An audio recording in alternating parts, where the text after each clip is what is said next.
እኔ 0.1% ሙስሊምን፣ ኦርቶዶክስን፣ ፕሮቴስታንትን፣ ካቶሊክን በመንግስት ፖሊሲ፣ በመንግስት እውቅና፣ በመንግስት እቅድ 0.1% እንኳን መጉዳት ለመጉዳት አስበናል ብዬ ለደቂቃ አይጸጽተኝም። ለምሳሌ ኦርቶዶክስን ብንወስድ ከኔ በላይ ኦርቶዶክስን ያከበረ ያስታረቀ ካርታ የሰጠ የለም። የኦርቶዶክስ አባቶች ብዙ ቀርቤ ለማገዝ ሞክሬያለሁ። እዛ ውስጥ ፖለቲካ ዘር ሲቀላቀል ደግሞ የሚያጠፋው ጥፋት አለ። እሱን ትልቅ ተቋም ናት። በውስጧ በጣም ብዙ ሰዎች አሉ፣ የሚያውቁ ሰዎች አሉ። ፈትሸው ሃይማኖት የሚያስደፍረውን አትንካ፣ ፖለቲከኛውን ደግሞ እረፍ፣ ከፈለክ እዛው ሂድ ብሎ መለየት ያስፈልጋል።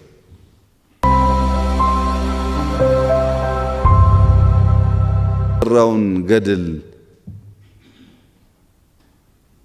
እያነሳን በበዛው ህዝብና ዕውቀትና ሀብት ምንም ነገር ማንሰራ ከሆነ ምን ዋጋ አለው? ያ ገድል የሚነሳው የተሻለ የምንሰራበት ከሆነ ነው። ዛሬ እንዲሁ ከሆነ ዋጋ የለውም። ይህንን ቅድም በተነሳው አግባብ በእኛ ውስጥ በሺህ የሚቆጠር ሰው እያወረድን እያባረርን እየሞከርን ያለ ነው። እናንተም ግን እርዱን። ምክንያቱም ለነጻነት መታገልና ነጻነትን ማስተዳደር ለየቅል ነው። የኢትዮጵያ ሕዝብ ጥቃት አይወድም። የትኛውም ሰፈር ያለው ሰው ጥቃት ስለማይወድ በእንጉርጉሮ በዘፈን በግጥም ይቆጣል፣ ይሞታል ለነጻ ለመሆን። ነጻ ከሆነ በኋላ ግን የያዘውን ወረዳ የያዘውን ዞን አክብሮ አያስተዳድርም። ለዲሞክራሲ ይታገላል፣ አፋኝ ይሆናል። ሌብነት አለው ይታገላል፣ አንደኛ ሌባ ይሆናል። ነጻ ከሆነ በኋላ ማስተዳደር ይቸገራል። አሁን የአማራን ክልል ብቻ ሳይሆን ሌላም ቦታ ያሉ ረባሾች እንኳን ስልጣን ይዘው ስልጣን ሳይዙ የሚያግቱ፣ ስልጣን ሳይዙ የሚዘርፉ፣ ስልጣን ሳይዙ 20-30 ሚሊዮን በአካውንታቸው ያለ ሰዎች ሀብት ላይ ቢቀመጡ ምንድነው የሚያደርጉት?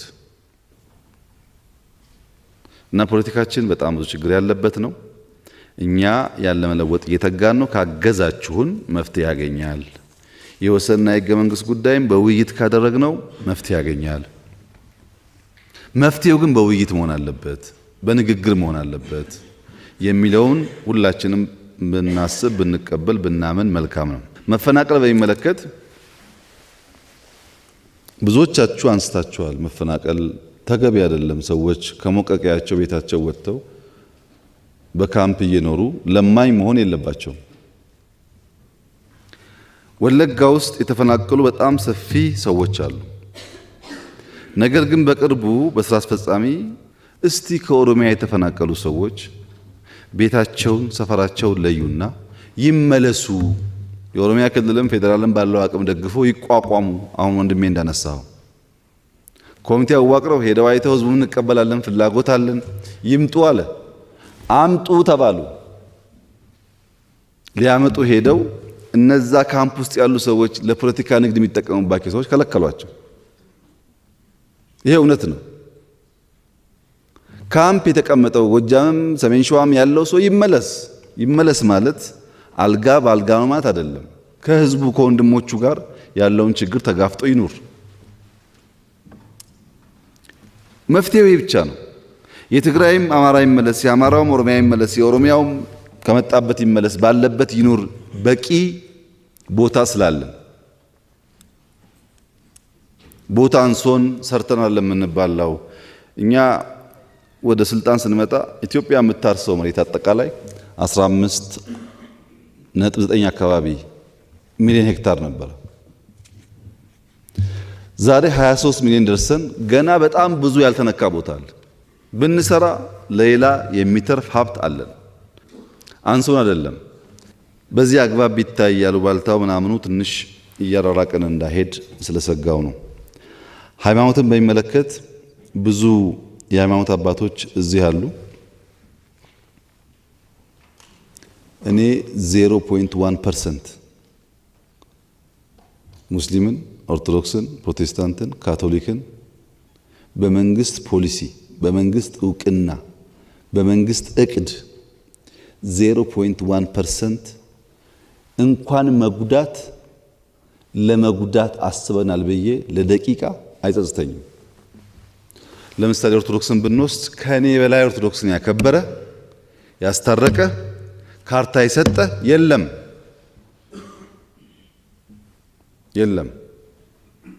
የኦርቶዶክስ አባቶች ብዙ ቀርቤ ለማገዝ ሞክሬያለሁ። እዛ ውስጥ ፖለቲካ ዘር ሲቀላቀል ደግሞ የሚያጠፋው ጥፋት አለ። እሱን ትልቅ ተቋም ናት። በውስጧ በጣም ብዙ ሰዎች አሉ፣ የሚያውቁ ሰዎች አሉ። ፈትሸው ሃይማኖት የሚያስደፍረውን አትንካ፣ ፖለቲከኛውን ደግሞ እረፍ፣ ከፈለክ እዛው ሂድ ብሎ መለየት ያስፈልጋል። ይሄ የኦርቶዶክስ ጉዳይ ነው። ኦርቶዶክስን መንካት፣ ኦርቶዶክስን መጉዳት የሚያስብ መንግስት ካለ ግን መንግስት መሆን አይችልም። ግማሽ አካሉን ጎርቶ ራሱን በጥብጦ ራሱን ረብሾ ልማት የሚያስብ መንግስት አይኖርም። በሙስሊሙም እንደዛ ነው፣ በጴንጤውም እንደዛ ነው። ብዙ አጭበርባሪ ጴንጤ አለ፣ ብዙ አጭበርባሪ ሙስሊም አለ፣ ብዙ አጭበርባሪ ኦርቶዶክስ አለ። ሰው ስለሆነ ነው። ያ መሸፈኛ መደበቂያው ነው። ሰውየው ግን የራሱ ባህሪ ስለሆነ ያ ባህሪውን ይዞ እነዚያን ጠቃሚ ተቋማት ያቆሽሻል።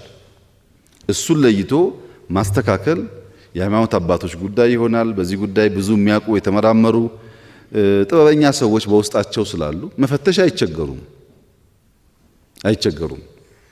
እና ሃይማኖት በሚመለከት ኦርቶዶክስ ከዚህ ቀደም ብየዋለሁ፣ አሁን ደግመዋለሁ፣ ለኢትዮጵያ ጌጥ ናት፣ ውበት ናት። ምንም ያጎደለችው ነገር የለም።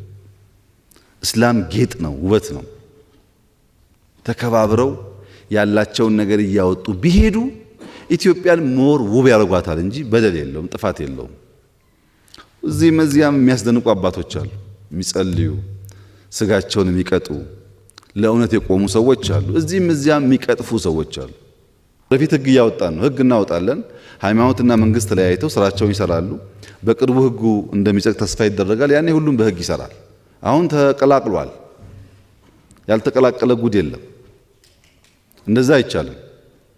በእስላም ውስጥ ሆኖ በእስላም ተቋም ውስጥ ሆኖ ፖለቲካ ማራመድ ትክክል አይደለም። ያ ግለሰብ ፖለቲካ ካሰበ ችግር የለበትም። እምነቱን በግል እየተከተለ ፖለቲካውን ደግሞ ከፓርቲ ጋር ማራመድ ይችላል። እንዲያ ካልሆነ በስተቀረ ይበልጥ ጥፋት ስለሚያመጣ እኛም በዚህ አግባብ ብናየው፣ መንግስትም እንደ መንግስት እንዲሰራ ብንፈቅድ ለሁላችን ይጠቅማል። መሰረተ ልማት በሚመለከት እውነት ነው ገና በጣም ብዙ ነገር ይቀራል። ዋግ እኔም ሄጄ ነበር። እህቴ እንዳለችው ነው። የሚገርም ታሪክ አለ፣ ጀግኖች አሉ። ግን ያሳዝናል፣ አልተሰራም ስራ። እሷ ዘነጋችው እንጂ እኔ ሲሄድ መብራት የለንም ጨለማንን ብለው ከሌላ ክልል ነው ጄኔሬተር ጭኜ የወሰድኩላቸው። ለ6 ወር 8 ወር ዓመት አላቅም መብራት የገባው ከሌላ ቦታ ሄዶላቸው። እሱ ረስተዋለች። እሷ መንገድ ነው የምትጠይቀው። ግን ትክክለኛ ጥያቄ ነው። ዋግም ጎንደርም እውነት ነው ችግር አለ። ባህር ዳርም ችግር አለ። ዘንባባውን አትመልከቱ። ገባ ስትሉ ባህር ዳርም በጣም ብዙ ችግር አለ። እዚህ አዲስ አበባም ያለው ድህነት እንዳይመስላችሁ። ድህነት በጣም የተንሰራፋበት ሀገር ነው። ያ ሳይበቃን ደግሞ ትንሽ የነቃን ትንሽ የተማርን ትንሽ ገንዘብ ያየን ደግሞ ሰርቀን መደበቁን እንጂ መልሰን ልማቱን ወደ ህዝብ አንወስድም። በዚህ ምክንያት ሰዎች ይቸገራሉ። ይህን ተጠበቀ ሆኖ እኔ አማራ ክልል መጀመሪያ ሲሄድ በኋላም ስወያይ የተነሳው ጥያቄ የልማት ጥያቄ ነው። አንዳንዱ በጣም ትክክለኛ ጥያቄ፣ አንዳንዱ ደግሞ ለማደግ ካለ ፍላጎት ጋር የሚያያዝ ጥያቄ። ለምሳሌ ኢንዱስትሪያል ፓርክ 4 ኢንዱስትሪያል ፓርክ ያለው ክልል አማራ ክልል ብቻ ነው። አንድም ክልል 4 ኢንዱስትሪያል ፓርክ የለውም። አግሮ ሲጨመር 5። ማንም የአማራ ክልል ተወካይ ግን ኢንዱስትሪያል ፓርክ እንኳን እኛ ሻለን እንላለን አይልም። አምጣ ነው። መንገድ ባለፈው አንስቻለሁ። 3000 ምናምን ኪሎ ሜትር ነው የጀመርነው። ሁሉ አላለቀም። የጀመርነው ብዙዎቹ አልቀዋል። ግን የነበርንበትን ጦርነት አትዘንጉት፣ ኮሮናን አትዘንጉት፣ አሁን ያለውን መተራመስ አትዘንጉት። ይሄ ሁሉ ገንዘብ ስለሚወስድ ጊዜ ስለሚወስድ መተን መንገድ የምናይበትን ጊዜ ስለምንዋጋበት የሚበላሹ ጉዳዮች ይኖራሉ፣ የሚቀሩ ጉዳዮች ይኖራሉ። ለነገሩ ሰርተንስ መቼ ታየ ብላችሁ ነው? ጎርጎራ እኮ ኢትዮጵያ ውስጥ የለም። ጎርጎራ እኮ ራሱ ፋሲል ነው። መቼም ልጆቻችሁ እንደሚናገሩ አውቃለሁ። ጎርጎራ ፋሲል ሆኖ ሲሰራ ምን ዋጋ አለው? ጎንደር እኮ ነው የተሰራው ያለው ኦሮሞ አይደለም። ጎንደር እኮ ነው የተሰራው የሚል ሹክቻ ሲመጣ ባለስልጣናት የሚሰራውን ሰውዬ እየጠሩ ማራከስ ሲጀምሩ ገንዘብ ስላጣን ይሄ ነገር ችግር እንዳያመጣብን ብለን ራሱን ለምነን የጎንደርን ሪፕሊካ የሚመስለውን ነገር ባህር ዳር ላይ ስራል ነው። ምክንያቱም ጎንደርና ባህር ዳር አንድና ያው ናቸው፣ ምን ልዩነት የለውም። አሁን ጎርጎራ እንዳያልቅ እየያዘ ያለው ማን ነው? ከጎርጎራ በላይ በጀት የተሰጠው አቴንሽን የተሰጠው እኮ የለም። ማን ነው ዕቃ ከፖርት እንዳይሄድ እየከለከለ ያለው? ያለቀ ስራ እኮ ነው ሳይመረቅ ቆሞ ያለው። ያ ጎርጎራን ብዙ ደክመንበት ስለሆነ የተሰራው 15 ጊዜ ሄጄ አይቼዋለሁ። እንዲያልቅ ስለምፈልግ ማንም ሰው ጎርጎራ ሄዶ ጣናን አይቶ ያ መልክዓ ምድር አይቶ አለማድነቅ አይችልም። አስደማሚ ቦታ ነው። ግን እናንተ ካላከበራችሁት፣ እናንተ ካላደነቃችሁት ቱሪስት አይመጣላችሁ።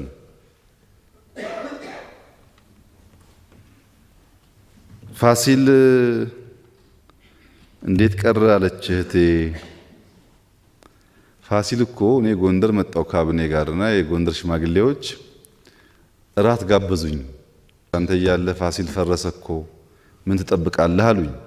ሽማግሌዎች ጠይቀዋል ብዬ መጥቼ ተመካክረን መጽሐፍ ሽጬ የመጽሐፉን ሽያጭ ፋሲል ይገንባበት ብዬ ለፕሬዝዳንቱ በሚዲያ ዓለም እያየ አስረክቤ ትንሽ ዘጌት ሲልብኝ ፈራሁና ሌላ ገንዘብ ፈልጌ ኮንትራክተር ወስጄ ራሴ ሄጄ አይቼ አስጀመርኩ። ኮንትራክተር ከገባ በኋላ ሊያቆሽሹብን ነው፣ ሊያበላሹብን ነው፣ ሊያጠፉብን ነው ብለው ተናገሩ፣ ሰበኩ። አይሰራም ብለው አስቆሙት። ይሄው ወርቁ እኮ አለ። እኔ መቼም በግድ መጥቼ ፋሲል አስገድጄ አልሰራም። ጠየቃችሁኝ፣ ለስራ ብዬ መጣው። አይቻልም አላችሁኝ፣ እሺ ብዬ ቁጭ አልኩ። የሚኒልክን ቤተ መንግስት ካደስን፣ የኃይለሥላሴን ካደስን የፋሲል የማይታደስበት ምንም ምክንያት የለም። የአባቱን እኮ ሰራንለት። ጎርጎራ እኮ ፋሲል ነው።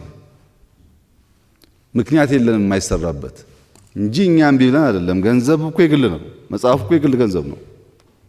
ግን ይገባዋል ፋሲል፣ ጎንደርም ይገባዋል። እና በእኛም ቦታ ሆናችሁ ብታዩ ጥሩ ነው። እና ልማት ቴሌኮሙኒኬሽን በእርግጠኝነት ምነግራችሁ በእርግጠኝነት ከመቶ ያላነሱ ቀበሌዎች ኔትወርክ ገብቶላቸዋል። ከ400 በላይ ኪሎ ሜትር በላይ ፋይበር ተዘግቷል። አማራ ክልል አዲስ ዛሬ 16.5 ሚሊዮን ሰው በአማራ ክልል ሞባይል አለው።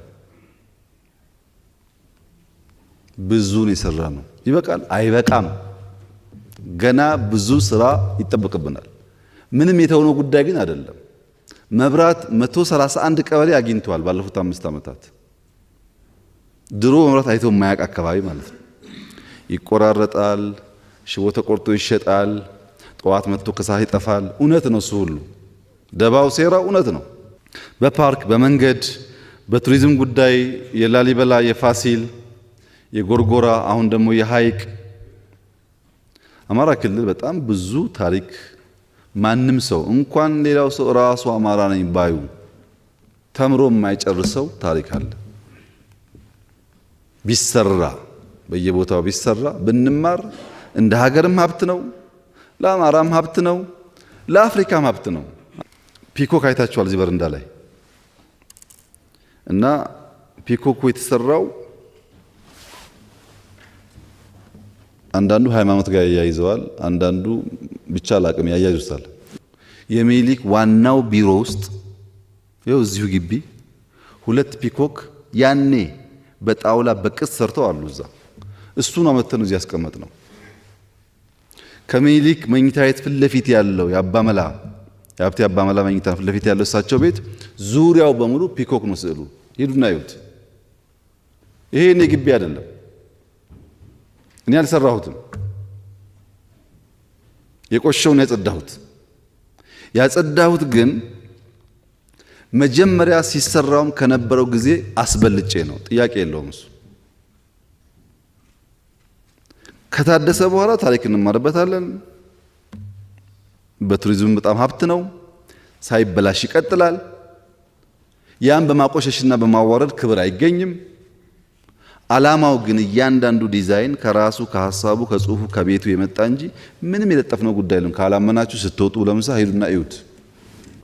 ሲሚንቶ ፋብሪካ አማራ ክልል የለም ማለች እህቴ። ትልቁ ሲሚንቶ ፋብሪካ ኢትዮጵያ የምታመርተውን ሲሚንቶ 50% የሚያመርተው ሰሜን ሸዋ የዛሬ ወር ገደማ ይመረቃል። በጣም ትልቁ እሱ ነው። በጣም ብዙ ብር አውጥተን ደግፈን፣ በጣም ብርቱ ሰው ነው ሰውየውም። ተጠናቋል። አሁን በቅርቡ ይመረቃልና አማራ ክልል በሲሚንቶ ሊያማ አይችልም ማለት ነው። ይሄ በለውጥ የተሰራ ስራ ነው።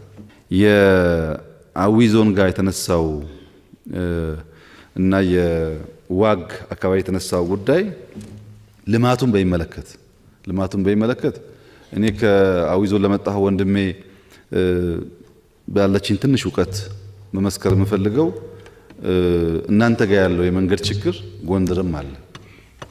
እናንተ ጋር ያለው ሆስፒታል ችግር ጎንደርም አለ። ልማት በሚመለከት ሌላ ቦታ ተመክቶት እናንተ ብቻ የከፋችሁ እንዳይመስልህ። እናንተ ጋር ያለው መልካም አስተዳደር ችግር ጎንደርም አለ። እናንተ ጋር ያለው የጠቀስካችሁ ችግሮች በሙሉ አዲስ አበባም አለ፣ ጅማም አለ፣ ጎንደርም አለ። ለብቻ ለእናንተ የሆነ ነገር አድርገህ አትሰበው። እንደዛ አይደለም። የዋግ ያው የጀግንነቱ እንዳለችው ነው። በጣም ብዙ ጀግና አለበት። አሁንም ብዙ ትልቅ ስራ የሚሰሩ ጀግኖች አሉ። ግን ያው ጀግንነት በልማትም መገለጽ አለበት። ዋግ ጀግና ከሆነ አልምቶ ያሳየን። ያንቺ አያት ቅድመ አያት ምናምኖች እኮ እነዛ የምታውቂያቸውን ዓለም ላይ ዛሬ እንኳን የሌለ ቤተክርስቲያን ሰርተዋል። በምን ሰሩ? ብር ፌዴራል መንግስት በጊቶላቸው ይሰሩት እንዴ? ያንን ጀግንነት ነው የምፈልገው ዋግ ላይ ነው። ያን ሸለቆ ሰርቶ ከቸርች የሚያገናኘው ጠንካራው ህዝብ የት አለ ነው ጥያቄው። አባቶች ጀግኖች ናቸው እኮ በዚህና በዚህ ሰርተው ተሸክመው የሰሩትን ነገር በጠገንኛ ለምን ለምናለን? ሌላ ማናቀውን ለምን መኪናን ለምን አናቀው? ትራክተርን ለምን በበሬ ማረስን እንዴት ለምናለን? እና ጀግኖች ያልሻቸውን ሰብሰብ አድርገሽ ልማት ስሩ። በጦርነት ብቻ ጀግንነት አይሰራም። አርበኝነት በልማትም በሰላምም መሆን አለበት ብለሽ መንገድ አለብሽ። እኔም ነግራቸዋለሁ። ነገር ግን ዋግ በጣም ታሪክ ጠገብ ስለሆነ የአማራና ትግራይ ህዝብን የሚያስተሳስር ድልድይ ስለሆነ በአንዳንድ ነገር ማገዝ በጣም ጥሩ ነው። ይህንን የአማራ ክልል አመራሮችም በደንብ ከልባቸው ወስደው ማድረግ አለባቸው። ዋግ ላይ ከተሰበረ ድልድዩ ብዙ ነገር የሚበላሸው ያ እንዳይሆን በትብብር እንሰራለን። እስካሁን ያልሽው ትክክል ነው። ወደፊት አቅም በፈቀደ መጠን ሰላም ስናገኝ እየጎበኘን የሚጎል እየሞላ እንሄዳለን። ግን ዋግም ይገርምሻል፣ ያለች ባለቤቴ መጀመሪያ ሃይስኩል የሰራችው እዛ ነው። ተሞክሯል።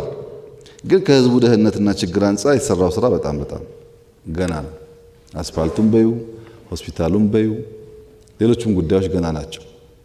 ደረጃ በደረጃ በነካጃችን እየሰራ እንደምንሄድ ተስፋ አደርጋለሁ። ማዳበሪያን ልክ ነው፣ አምና ችግር ነበር። ግን ችግሩን ከኛ ጋር ብቻ አታያይዙት። የራሻና ዩክሬን ጦርነት ብዙ ነገር ነው ያበላሸው። ኮንትራት የገባንባቸው የዘገዩብን ጉዳዮች አሉ። ዘንድሮም እንደው ፈጣሪ ረድቶን ነው እንጂ ዘግይተን ቢሆን ኖሮ አሁን ቀይ ባህር እንደምታዩት ስለሆነ ችግር ነበር። መርከቦቻችን እየመጡ አይደለም አሁን።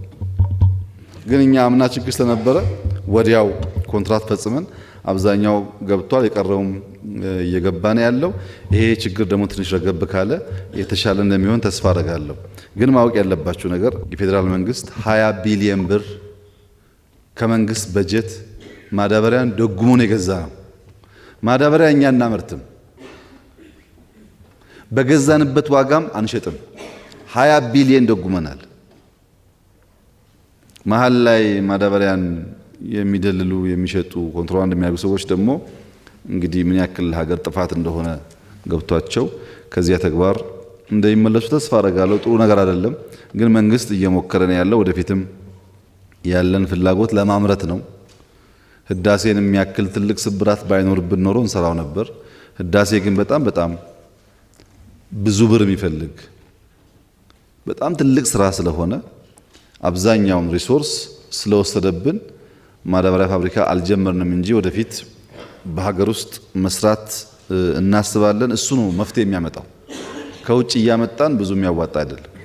ያ እስኪሆን ድረስ ግን ትንሽ መታገስ ይኖርብናል። ፍርድ ቤት ችግር አለ፣ እውነት ነው። አመራር ተቀያይሯል፣ ሪፎርም እየሞከሩ ነው። አሁንም ችግር አለ። ለውጥ የመጡባቸው አካባቢዎችም አሉ። በቀጣይም ተባብረን ከነሱ ጋር እንሰራለን። ችግሩ ግን አለ፣ እነሱ ጋም አለ፣ እኛ ጋም አለ። ፖለቲካ ስልጣን በሚመለከት አዲስ አበባ ላይ ከለውጥ በኋላ 100% እርግጠኛ ሆኜ የምነግራችሁ ነገር የአማራ ተወላጆች ባለፉት 5 ዓመታት አዲስ አበባ ላይ ያላቸውን ስልጣን ባለፉት 30 ዓመታት ኖሯቸው አያውቅም። የፈለገ ሰው ተደራጅቶ ያጣራ። ድሮ የነበረው ስልጣን 25% ኦፒዲዮ፣ 25% ብአዴን፣ 25% ቲፒኤልኤፍ፣ 25% ደህዴን ነበረ። የፈለገ ቢያብጥ ስልጣኑ 25% ብቻ ነበር በአዲስ አበባ ላይ የአማራ ድርሻ። ዛሬ ግን ካላጋነንኩት 33 እስከ 35% ስልጣን አለው። ከምክትል ጠቅላይ ሚኒስትር ጀምሮ ደህንነት፣ መከላከያ፣ ውጭ ጉዳይ፣ አየር መንገድ፣ በቃ ተቋማት የሚባል በሙሉ ድሮ ለአማራ ብዙም ያልተፈቀዱ አካባቢዎች አሁን በሩ ክፍት ነው። እኛ የምንፈልገው አማራ ነኝ እያለ ኦሮሞ ነኝ እያለ የሚያጭበረብረውን ሳይሆን ከልቡ ኢትዮጵያዊ ሆኖ ለአማራውም ለኦሮሞም ለወላይታውም የሚሰራ ሰው ማየት ነው። እንደዛ እስከሆነ ድረስ ሁሉም ስልጣን ክፍት ነው። ይሄ ስልጣን ለግለሰቦች ተለይቶ የተሰጠ አይደለም። ቅድም ወንድሜ እንዳለው በምርጫ ነው የሰጣችሁን፣ በምርጫ ውሰዱት። ስትፈልጉ ከኛ የተሻለ ካገኛችሁ ምረጡ፣ ችግር የለም። ደግሞ ታዩታላችሁ። በምርጫ ህዝቡ ሲወስን እንዴት እንደምናከብር ጊዜው ሲወጣ ታዩታላችሁ። በአፈሙዝ ግን በፍጹም እኛ ወታደሮች ነን፣ የአድዋ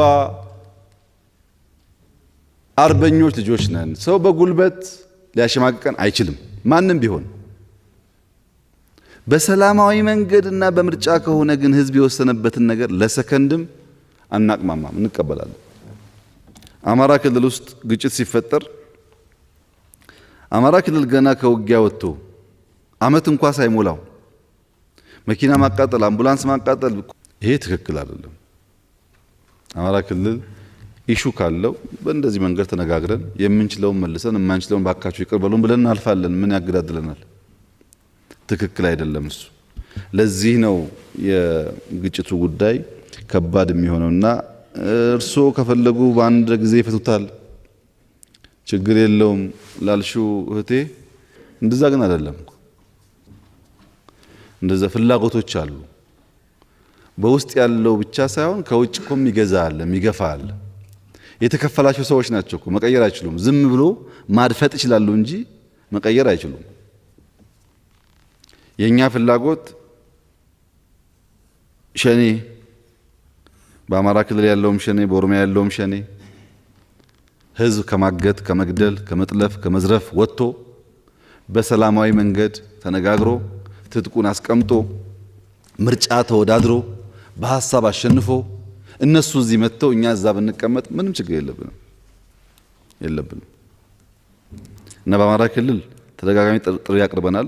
አሁንም ክቡር ፕሬዝዳንት፣ ክቡር ምክትል ጠቅላይ ሚኒስትር እባካችሁን በሰላማዊ መንገድ ገብቶ መነጋገር የሚፈልግ ሰው ካለ ይሄ ሁሉ የሃይማኖት አባት ምን ይሰራል?